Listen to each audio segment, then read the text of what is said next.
Hi guys, and welcome back to I Speak English.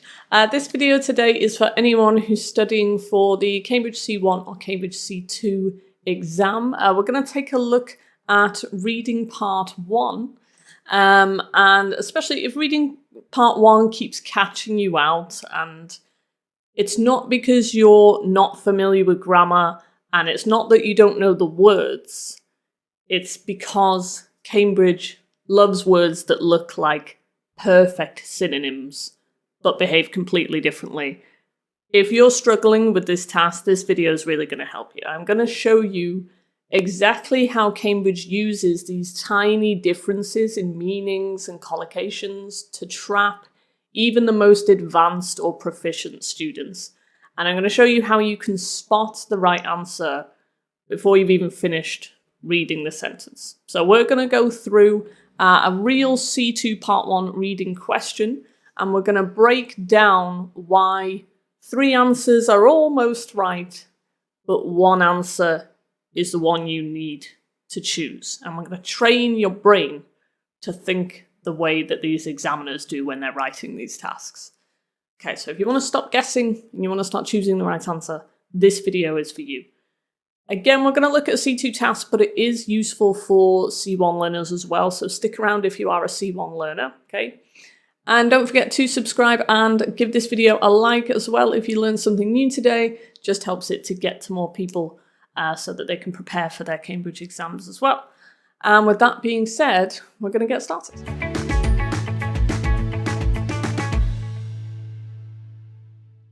So this lesson is actually inspired by a lesson I had the other day with a C2 student. We're actually going to look at the same task that I did with him in the lesson. So it kind of made me realize just how important these tiny nuances are in language for advanced and proficient learners. So we're going to go through kind of 4 sets of 4 words that are really, really similar in meaning. And we're going to show you the kind of tiny differences and nuances and how you can use them as well, which prepositions go with which words, and we're also going to look at that C2 task as well, so you can kind of try and get your head around it. So the first word that we're going to look at is the word blueprint. Okay, so there's 2 different meanings of the word blueprint. So a blueprint is this physically, okay, so it's kind of technical plans or drawings of buildings or systems.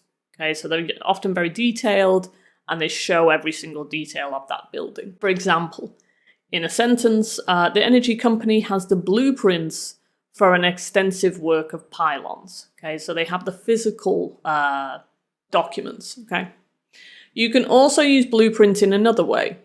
So we can use it to talk about like designs of or plans of how you're going to achieve something. So it doesn't have to be about buildings or systems. It can be more of a plan. For example, their blueprint for economy reform was published yesterday. So it's like a very detailed plan of something. So there's 2 different ways that we can use blueprint. Okay. The next one was layout. Remember, these 4 words were in this C2 task that we're going to take a look at in a second. So layout, again, you'd think, oh, it's quite similar to blueprint. It is a bit different.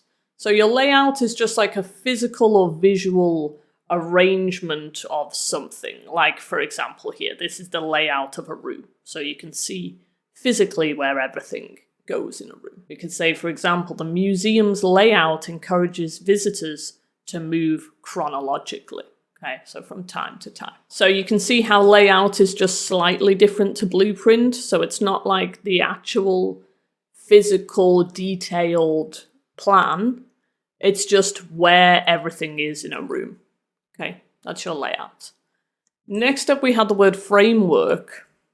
Okay, so again, very similar. Framework, what is a framework? So you can use framework to describe abstract things, so not like a building or a system, but something like ideas or rules. So for example, the policy operates within an established legal framework. So it's like a structure of abstract things like rules or ideas or theories. Okay. But you can also use framework in a physical way, literally the frame of a building. Okay. For example, the framework of the building was sturdy. So if you have a frame of something, that's the framework. So again, these tiny differences that we've got. You'll see in a second when I show you this exam task why it's so important to know the differences between these words. Okay, we have one more word, which was scheme. A lot of people get this mixed up, especially if you speak a Romance language. It might function differently in your language to how it does in English. But a scheme is like a plan or kind of like a course of action for something. Okay, so for example, the government launched a new housing scheme. Okay, so it launched a new plan for housing, basically. Careful with scheme, it does imply, in English, there's like this implication of manipulation or secrecy. Not in this example, because that's just the general plan, but you do have this kind of this evil scheming, like Mr. Burns from The Simpsons, you know, you're kind of scheming away at something. So for example, the elaborate scheme to steal the jewels had been planned for months. Okay, so you're scheming away there. So that's the other kind of nuance between scheme as well. It can mean plan, but it also can mean manipulating or like an evil plan. Right, so let's see if you were listening then. I'm going to give you a little test here, okay? So you need to put one of these 4 words into this gap here, which best fits the gap. So we've got the committee unveiled a comprehensive something for restructuring the education system, detailing everything from curriculum changes to funding allocation. So you need to put scheme, framework, layout, or blueprint in that gap. Remember those nuances that we saw before. You can rewind and take another watch of those if you're still unsure about the nuances. But I'm going to give you 5 seconds or so. You can pause the video if you want, if you need longer. I'm going to give you 5 seconds to fill in that gap there. Okay, 3, 2, 1, off you go.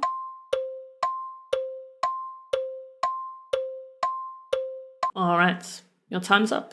What did you go for? The committee unveiled a comprehensive blueprint for restructuring the education system, detailing everything from curriculum changes to funding allocation. Okay, why was it blueprint and not everything else? Layout absolutely would not work, because your layout is just where stuff is in a room, so that's absolutely no. Blueprint, we know it's very detailed, and here it does say detailing everything from curriculum changes, and we know it can be not only the physical thing, but also a plan of how to achieve something, a very detailed plan of how to achieve something. Your framework is just your structure of how something works, and a scheme, yeah, it's just another word for plan. You could have an education scheme, but here we've got the system rather than scheme, so it wouldn't fit there. Okay, so that's why that one works instead of the others. All right, so that's actually a good thing to do as well when you're in your reading part 1, when you're in your exam and you're doing reading part 1. Try to get rid of 2 options that you think it's absolutely not. These options, like either because a preposition doesn't go or just because the context doesn't make sense. Try and get rid of 2.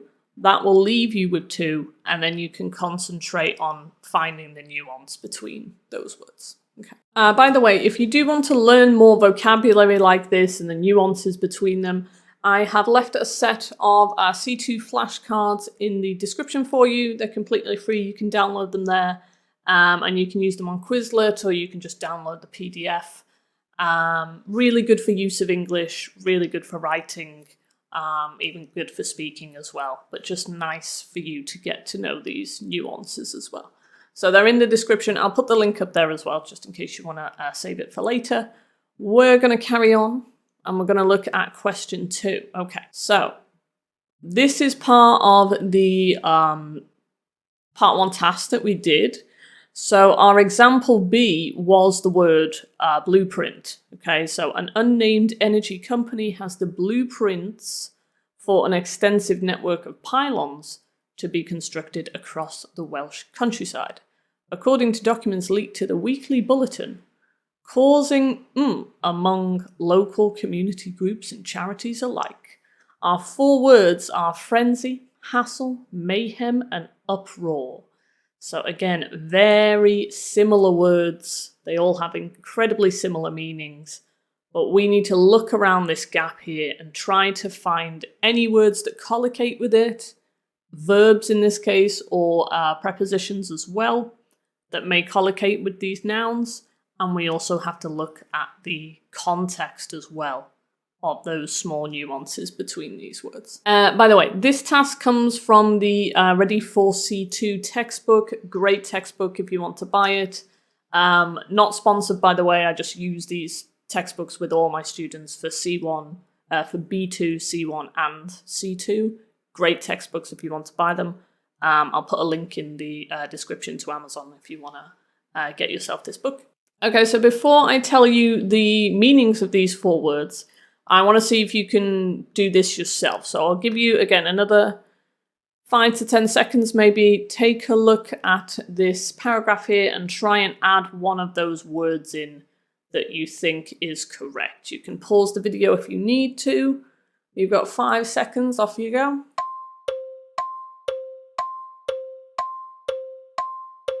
Okay, your time is up. What did you go for? According to documents leaked to the Weekly Bulletin, causing uproar among community groups and charities alike. Okay, so why was it uproar? What's the difference here? What were you looking for? So first of all, uproar is an uncountable noun. And if we look at the gap here, there is no article. You don't have a, you don't have the, which means you needed an uncountable noun here. So that's why frenzy couldn't go because it's countable. Hassle also couldn't go because it's countable. So it was between mayhem and uproar. And then you want to think, okay, well, what's the difference between mayhem and uproar? Let's take a look. So mayhem is basically very, very violent or extreme disorder or chaos. Okay, so it's a synonym for chaos, but it's got like a violent edge to it, if you will. It collocates with the word cause, so it does fit here, to be fair, with the verb, because we have the verb cause, causing mayhem. And it would also go with among as well, your preposition there. You can also descend into mayhem as well, just like you can descend into chaos, so it collocates with that. But it wouldn't go contextually. So we said it's quite kind of violent disorder. But if we look here, causing mayhem among local community groups and charities, it doesn't, violent disorder and charities, it just doesn't go with the context at all. So we need uproar, which is loud public outrage or protest. Okay. Also, again, it can go with cause, or it can collocate with the verbs provoke or trigger as well. Okay. So there's our difference between those 2 words, mayhem and uproar. The other 2 words that we had were frenzy and hassle. So these might be new words for you. We said they're both countable. Frenzy is like very intense, like uncontrolled activity or emotion. It can kind of be a bit like chaos in a way, but it's more... yeah, we'd use it for the media. We'd collocate it like media frenzy. It would be a lot of people. You could like whip them up into a frenzy. So we've got here for collocations, you can spark a frenzy, you can trigger a frenzy, you can whip people into a frenzy. For example, the announcement sparked a media frenzy. Okay, so it sparked lots of activity, very, very intense activity, and an uncontrolled activity. So that's a frenzy. And then we had hassle as well. Hassle, meaning-wise, it was kind of completely different to all of the others because it was not extreme and it was not chaos. It's just a kind of inconvenience. Like an irritating inconvenience if something's a hassle. It's like, for example, this week for me, I've been doing my taxes. Spain have changed all the laws about taxes for self-employed people. So that was a hassle for me this week. Very irritating inconvenience, but not chaos.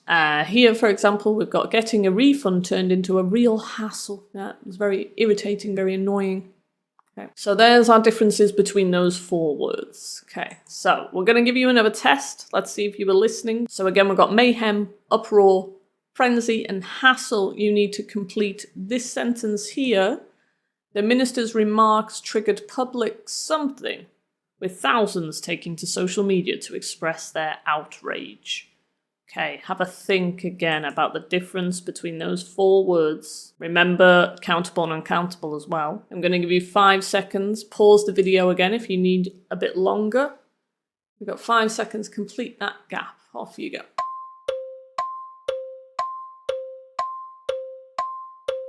All right, your time's up. What did you go for?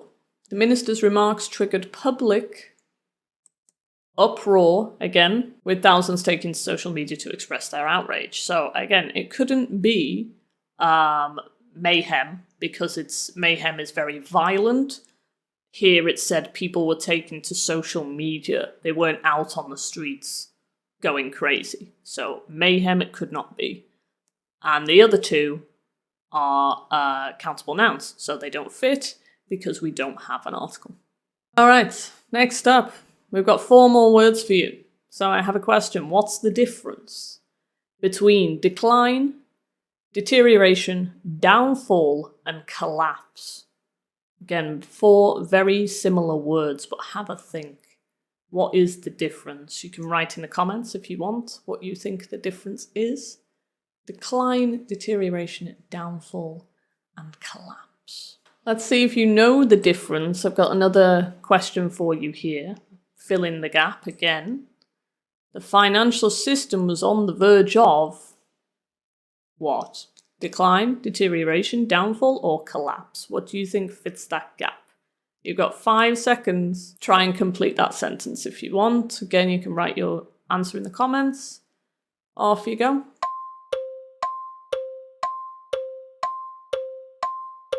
Okay, what do you reckon? Financial system was on the verge of collapse. Okay, again, why was it collapse? So collapse means a sudden failure or complete failure. It collocates with systems, economies, structures, and it also collocates with the adjectives sudden and total. So a total collapse, a sudden collapse. Okay, on the verge of collapse. And because we had the word system here, that's why collapse went with system. So we've got the answer already, but what about the other 3 words? Why didn't they fit that gap? So let's take a look at what the other 3 mean and how they're different. So we'll take a look at downfall first. So the downfall is a sudden fall from power or success. So we talk about a person's downfall, not a system's downfall. Okay. It collocates with the words lead to, or bring about. Something leads to a downfall, or you can bring about someone's downfall. Okay. Our next one was decline. So your decline is generally gradual. It's like a long-term reduction. So it happens over quite a space of time. And we often use it to talk about statistics and data as well. Rather than, again, a system. It would be more about figures and numbers rather than a system, which was in our example. And our final one is deterioration, which is when the quality of something gets worse. And we often use it to talk about your health. So your health can deteriorate. Buildings deteriorate if they get, their quality, they start crumbling or something. And relationships can deteriorate as well. So again, we wouldn't use it for systems. And that was the word we were collocating with, which is why collapse went with that word and not the other 3. All right, let's check if you were listening then. Another test for you.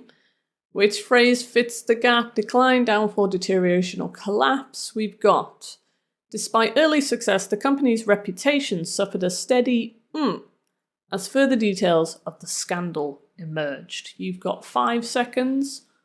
Pause the video if you need more time. Off you go.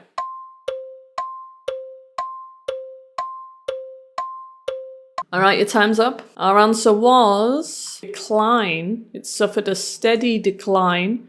So we know that decline is a steady reduction. It gradually happens over time. Downfall is very sudden, so it could not be downfall.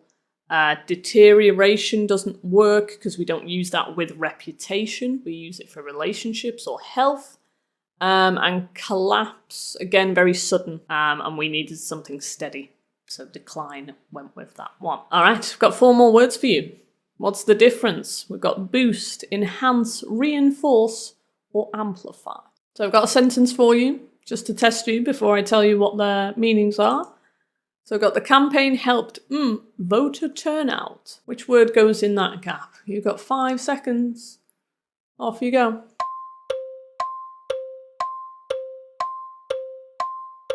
Okay, what did you go for? Again, you can put the answer in the comments if you want. We've got the campaign helped boost voter turnout. Okay, a few of you might have gone with enhance there. But why does enhance not work, or why does boost work? So boost is like a quick, quite noticeable increase. And we often use it to talk about numbers, sales. You can boost morale as well. And we often collocate it with significantly as well. You significantly boost something. You could also boost your confidence as well. That's another common collocation. All right, but what about the other 3 words? Why don't they fit this gap? The other 3 words, enhance. Enhance is probably the most similar to boost in that it kind of improves something. But it's more of an improvement in quality. Or value rather than numbers. So you could collocate it with greatly enhance, further enhance, and it's just a bit more refined, let's say, than boost. Boost is a bit more informal, enhance is a bit more formal. So you've got a difference in formality as well. Next up, we've got reinforce. Reinforce is quite different. It's more like strengthen, to make something stronger. So something that already exists. So you can reinforce beliefs, you can reinforce behavior, you can reinforce structures. You wouldn't reinforce numbers, really. It doesn't really make sense with people. It would be more of a quality that you have that already exists. Okay. And our final one is amplify. Again, kind of completely different. So you would increase the intensity of something, or perhaps the volume of something as well. And common collocations, you can amplify the effect of something, or amplify the impact of something, or you could amplify a message as well. Again, we don't really use it with numbers. You don't amplify numbers. We boost numbers or increase numbers. Okay. Right, we've got another test. Were you listening? We need to complete this sentence. Have a look. We've got, by sharing the video online, activists were able to their message far beyond the original audience. So does boost, enhance, reinforce, or amplify go in that gap? What do you think? I'll give you 5 seconds. Pause the video if you need to. Off you go.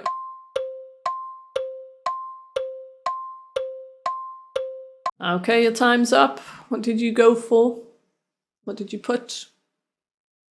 By sharing the video online, activists were able to amplify their message far beyond the original audience. So make something more intense or have more of an impact. Again, we don't use enhance with a message or boost a message. We just use amplify. All right, so there you go. There you have it. There is your kind of part 1 vocabulary lesson for C1 and C2. If you found this video useful, please do give it a like. Leave me a little comment as well. Let me know if you liked the video and if you'd like to see more videos like this. I'm thinking of doing a series of kind of part 1 walkthroughs, maybe using exam tasks so we can go through it together let me know if that would be useful for you, and I'll get a few videos like that made up.